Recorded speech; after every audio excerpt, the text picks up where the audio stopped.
पीले दांत वाली बहू। रंजना कभी ब्रश नहीं करती थी। उसे कितनी बार उसके माँ बाप ने डांटा, लेकिन उसका कोई असर उस पर होता ही नहीं था, जिस कारण से उसके दांत पीले पीले हो जाते हैं। शादी के बाद अरे बहू, वैसे तो तुझ में कोई कमी नहीं है, पर तेरे दांत इतने पीले कैसे हैं बेटा? कैसे मतलब? कोई सर्जरी थोड़ी ना कराई है। वो तो क्या है ना, मैं ब्रश नहीं करती थी तो पीले हो गए। अब क्या करूं? आप कहें तो लाल करवा लूं या फिर काले? यार ये क्या है, क्यों माँ से लड़ रही हो? लड़ रही हूँ? अरे मैं लड़ रही हूँ या ये बोल रही है कि दांत पीले हैं, पीले। अरे तपस्या थोड़ी ना की है इन्हें पीले करने के लिए। बकायदा ब्रश नहीं किया है 20 साल तक, तब जाकर। छी, कैसी बात कर रही हो? ये उस वक्त तो पीले नहीं थे जब हम लोग तुम्हें देखने आए थे। अरे तब साफ करवा लिया होगा डेंटिस्ट के पास जाकर। अब देखो कैसे पीले पीले लग रहे हैं। रंजना सास की तरफ गुस्से से देखती है। फिर शुरू हो गई पीले पीले पीले। अरे पीले तो तब भी थे जब मेरे हाथ का रसगुल्ला उड़ा उड़ा कर खा रही थी और बोल रही थी, लड़की नहीं गुणों का खजाना दे रहे भाई साहब आप। खैर, अब वो लोग करते भी तो क्या करते, पीले दांत वाली बहू पल्ले पड़ी थी तो झेलना तो था ही। एक दिन कीर्तन में रंजना गाना गा रही थी। अरे कमला बहन, माँ का द्वार है, यहाँ तो सब शुद्ध होकर आते हैं, फिर अपनी बहू को ब्रश भी नहीं करवाती तुम। दूर से पीले पीले दांत भक्ति में बाधा उत्पन्न कर रहे हैं। अरे कोई 2 साल की बच्ची थोड़ी ना लेकर आई हूँ मैं बहू बनाकर। अच्छी खासी लड़की है, अरे कैसे करवाऊं ब्रश? ये तो उसे खुद करना चाहिए ना। अब माँ बाप तो इसके जैसे तैसे निपटा दिए, ये नहीं सोचा कि सास कैसे संभालेगी। सास बहू को लेकर घर आ जाती है, लेकिन सोच लेती है कि अब इसे लेकर कहीं नहीं जाएगी। अगले रोज बहू कहती है, अरे क्या हो गया, मंदिर नहीं जाना क्या? कीर्तन का वक्त हो रहा है। मेरी मधुर वाणी से कान्हा जी जागते हैं और सोते हैं। आप तो जानती है ना उनकी भक्ति में कितना मन लगता है मेरा। वो क्या है ना, तबीयत ठीक नहीं लग रही है मेरी, आराम करूंगी मैं। तबीयत ठीक नहीं लग रही? अभी तो मिथुन के गाने पर नाच रही थी आप, और अब बोल रही है कि तबीयत ठीक नहीं लग रही। अरे भक्ति में मन लगा लो सासू माँ, ऊपर जाना है, क्या मुंह दिखाओगी आप? हाँ? सास को बहू की बात पर गुस्सा आ जाता है। मैं क्या मुंह दिखाऊंगी, इसकी चिंता तो ना कर, समझी? अपने मुंह की चिंता कर, जो ये पीले पीले दांत लेकर हर जगह पहुंच जाती है। पता है लोग कितना मजाक बनाते हैं। ना जी ना, मैं नहीं जाना कहीं तेरे साथ। तो ये बात है। कोई ना, मत जाओ, मैं अपने कमरे में ही बैठकर भक्ति कर लूंगी। ऊपर वाला दांत थोड़ी ना देखता है, मन देखता है, भावना देखता है।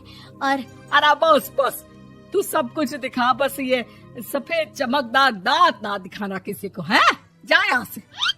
बहू को सास की बात का कोई फर्क नहीं पड़ता, वो तो जैसी थी वैसी ही रह जाती है। सुबह नहाकर किचन में खाना बनाना, फिर खाना खाना, कीर्तन भजन करना और सो जाना। एक दिन, माँ जी मैं सहेली के घर जा रही हूँ, शाम को लेट आऊंगी। हाँ हाँ तो जाना, मैंने कौन सा तेरी आरती करनी है घर पर बैठकर। रंजना सहेली के घर जाती है, जहाँ वो पार्टी में जाने की तैयारी कर रही होती है। अरे शिखा, कहाँ जाने की तैयारी कर रही है? मैं गलत वक्त पर आ गई क्या? अरे नहीं यार, उल्टा सही वक्त पर आ गया। मैंने ये साड़ी और ज्वेलरी निकाली है यार, शाम को इनके ऑफिस की एक पार्टी में जाना है। बताना कैसा लग रहा है ये सब? नहीं यार, इस ड्रेस के साथ तो वो वाली ज्वेलरी अच्छी लगेगी। हाँ हाँ सही बोल रही है, मैंने ध्यान ही नहीं दिया। वैसे तो हमेशा से मस्त फैशन सेंस रखती है। तो बड़ा जाती होगी ना पति के साथ पार्टी में। रंजना कुछ नहीं बोलती, बस सोचती है कि यार काश ये बात सही हो जाती, पर मैं क्यों नहीं जाती पार्टी में? क्या इन लोगों की कोई पार्टी होती नहीं होगी? रंजना घर आती है और रात में पति से सवाल करती है, एक बात बताइए, आप मुझे किसी पार्टी में क्यों नहीं ले जाते? क्या आपकी यहाँ ऑफिस में पार्टी नहीं होती? पति बेचारा क्या कहता कि दांत पीले हैं तुम्हारे इसलिए। अरे कोई पार्टी होती नहीं हम लोगों के ऑफिस में, तो कहाँ से लेकर जाऊं? और मार्केट, मॉल, कहीं वीकेंड घूमना, कहीं तो। अरे यार, सारे हफ्ते में एक छुट्टी मिलती है, तो सोचता हूँ कि आराम ही कर लूं। क्यों? रंजना मन मार के रह जाती है। पहले कभी सास के साथ मंदिर जाया करती थी, लेकिन वो भी सास ने ले जाना बंद कर दिया। घर बैठी बैठी रंजना बोर हो जाती है। तभी उसे आइडिया आता है और वो मायके जाने का सोचती है। सासू माँ, 2 दिनों के लिए मम्मी के घर जा रही हूँ। अच्छा अच्छा, ठीक है, आराम से जा। और हाँ, माँ से कुछ अच्छी आदत सीख कर आना कि कैसे शरीर के हर भाग की तरह दांतों की सफाई भी जरूरी होती है, समझी? शुरू हो गई ना आप। वो लोग आपकी तरह नहीं है कि छोटी छोटी बात का बतंगड़ बना दे। उन लोगों के लिए मैं मायने रखती हूँ, ना कि मेरे पीले पीले दांत। रंजना माँ को बिना बताए उन लोगों को सरप्राइज देती है, लेकिन जैसे ही वो दरवाजे पर पहुंचती है, अंदर देखती है कि घर वाले कहीं जा रहे होते हैं। अब माँ, काश रंजना दीदी के दांतों वाली प्रॉब्लम नहीं होती, तो वो भी हम लोगों के साथ चलती ना बुआ जी की बेटी की शादी में। हाँ बेटा, लेकिन अब उसे कौन समझाए कि उसको उसके पीले दांत नहीं दिखते, लेकिन उसके आसपास के लोगों को कितना एम्बैरेसिंग फील कराते हैं। मुझे तो कितनी बार उसके स्कूल की टीचर ने शिकायत की कि उसके साथ कोई लड़की बैठना भी नहीं चाहती, और ना ही कॉलेज में कोई उससे बात करना चाहता था। लेकिन पता नहीं क्यों उसे ये बात समझ में ही नहीं आती। कोई कमी नहीं है उस लड़की में, बस यही कि दांत पीले हैं। वो तो भला हो जीजा जी और उनकी माँ का, जो दीदी को जैसी है वैसे ही रखा हुआ है।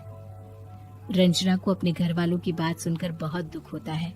वो सोचती है कि वो क्या करे, लेकिन फिर वो सीधा डेंटिस्ट के पास जाती है, अपने दांत चमकाती है और कसम खाती है कि वो रोज ब्रश करेगी। अरे क्या हो गया? तुम तो 2 दिनों के लिए गई थी ना, पर कोई ना, अच्छा है, चलो आ गई तो। रंजना सास के सामने आकर खड़ी हो जाती है और पूरी स्माइल करती है, उसके चमकदार दांतों को दिखाती हुई। हैं? चले मंदिर। माँ, मुझे माफ कर दीजिए, मैंने आप लोगों को बहुत एम्बैरेसिंग फील करवाया। मैं आज से रोज ब्रश करूंगी।